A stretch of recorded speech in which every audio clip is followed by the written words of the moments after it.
Sometimes the city feels too unreal. Witness the scurrying of unimaginable millions. Imagine one's own speckness, one's own iota-ness. It's unreal.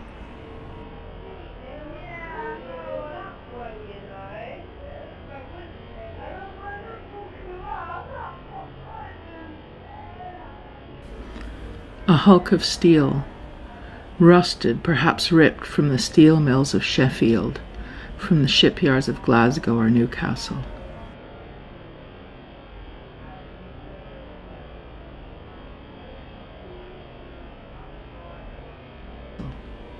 Is it a trophy corpse of a dead industry? Is it a triumphal display?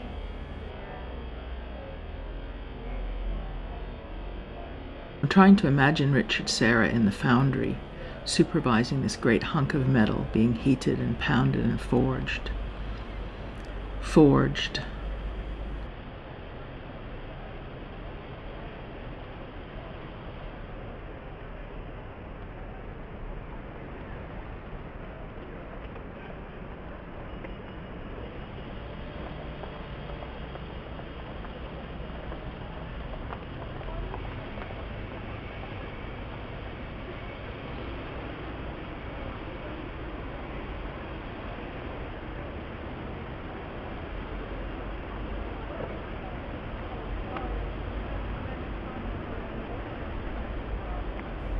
Nobody lives here. There's no home here. This sculpture's interior is more homey, more home-like than anything else around here.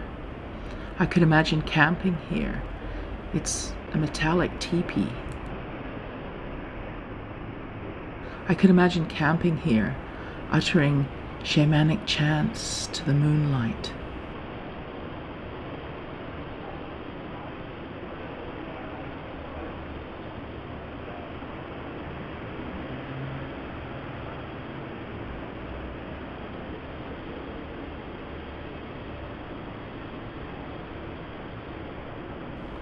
But this place has more security than an airport.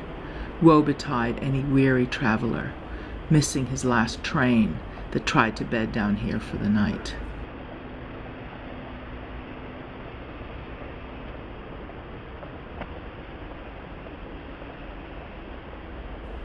Mind-forged manacles.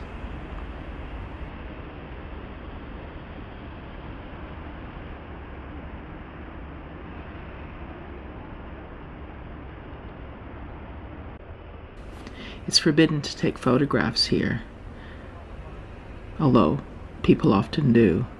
But today nobody's bothering me, probably because I'm using an analog camera and they probably don't know what it is.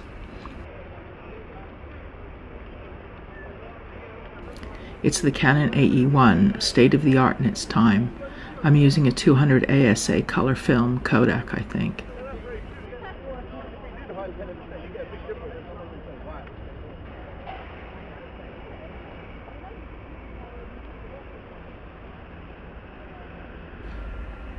Blake used the term mind-forged manacles in his poem about London.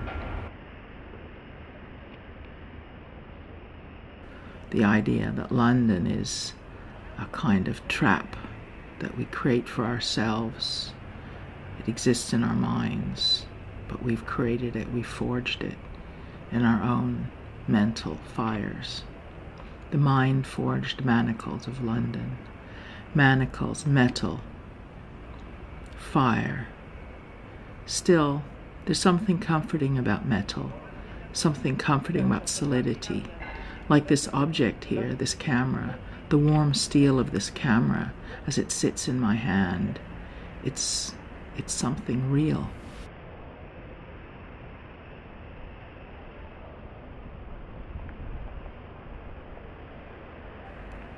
Imagine for a moment that this isn't a sculpture by the world-famous artist Richard Serra, commissioned for this multi-million-pound financial and transport development.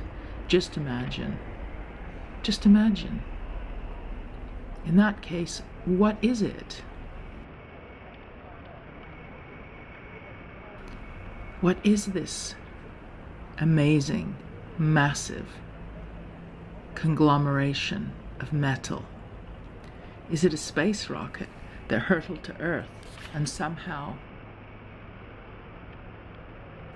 embedded itself here? And perhaps because it was the Cold War, perhaps they hushed it up and they didn't let on, and they just left it here and called it art. Perhaps they just scraped away the paint that said USSR, that's CCCP to us, and let this marvelous rusty patina evolve through exposure to the elements. Imagine.